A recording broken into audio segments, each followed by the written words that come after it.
ఈ 16 నామాల్ని ఎవడు చదువుతున్నాడో వాడికి విఘ్నములు రాకుండా వాడు జీవితంలో చేరవలసినటువంటి స్థానమునకు చేరుకుంటాడు. కాబట్టి మిగిలినవి చదివావా చదవలేదా నీ ఇష్టం.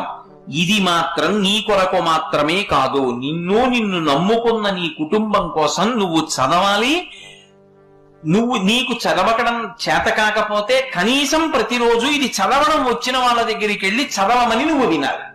చెప్పి సుముఖశ్చైకదంతశ్చ కపిలో గజకర్ణక లంబోదరశ్చ వికటో విఘ్నరాజో గణాధిప ధూమకేతుర్గణాధ్యక్ష పాలచంద్రో గజాననః వక్రతుండ శూర్పకర్ణో హీరంబ స్కందపూర్వజ షోడశైతాని నామాని యప్పటే శృణుయాదపి విద్యారంభే వివాహే చ ప్రవేశే నిర్గమే తథా సంగ్రామే సర్వకార్యేషు విఘ్నస్తస్య న జాయతే. ఈ